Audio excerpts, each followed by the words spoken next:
to ask you a few questions about portfolios. Would you have any specific advice for students applying for post-secondary education at design schools? I think there are three important things to keep in mind.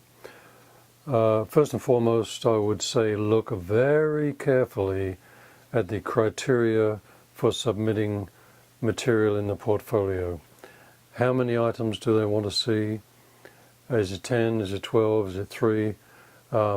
And within that number, whatever it is, they will normally, traditionally dictate.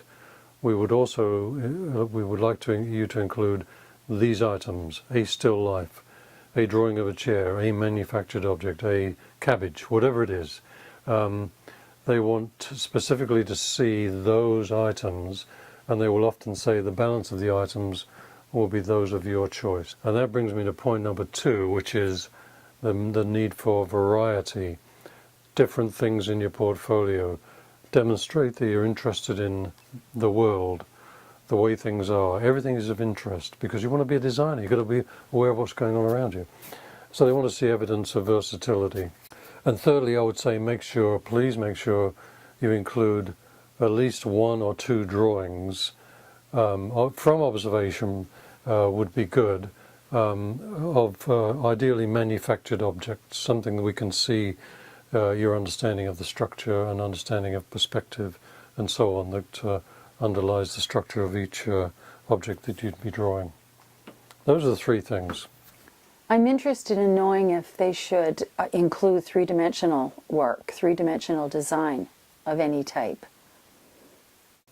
I would definitely include anything, again, going back to the word versatility and awareness of many things, include three-dimensional design, three-dimensional objects, model making, sculpture, include photography, include drawings and paintings, include whatever is of interest to you.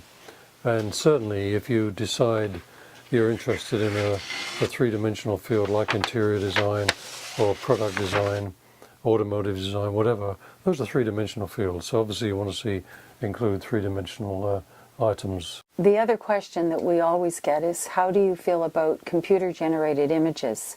Yeah, it's a good question. Computer apps, I would say be very careful. Lots of people have computer knowledge and knowledge of programs, but what you want to do is be able to do something ultimately that other people do not do or do not do very well or as well as you. And the way you're going to separate yourself from individuals is demonstrate creativity. Not the knowledge of the program, but how do you use the program. I like that answer. I think it helps students tremendously.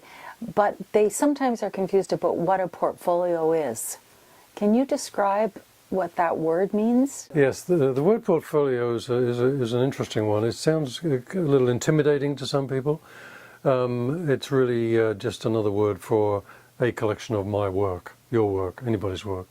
We used to put them into little, people used to put the portfolios into little cardboard sleeves, stuff your work in there, and there's a word for a portfolio is that collection of work. We do our work digitally now. We record it and present it digitally, so it's just another word for this is what I can do. This is my current amazing ability as demonstrated by my portfolio. An important question for me is, I know a lot of people have been looking at the site and have possibly read the book and would like to know if you would look at their portfolios. Oftentimes students don't have another set of eyes to give them some advice. Would you be interested? I would be very interested in seeing anybody's portfolio, anybody that is preparing to submit their portfolio to design programs for admission. So yes, the key to success here is expose your portfolio within reason to as many people as possible, and certainly different people. A teacher, maybe teachers, your colleagues, maybe your friends and relatives, and me. I'd be very interested to see anybody's portfolio and give individual feedback on specific items. And there are guidelines on our website for doing that. But the key here is add up all of this feedback and then you decide what is important to you, what you would like to have in the portfolio. Listen carefully to advice and observations, and include what you're comfortable with, and also look at the background of each of the individuals that are making observations about your work. And the key there again is different people, different backgrounds.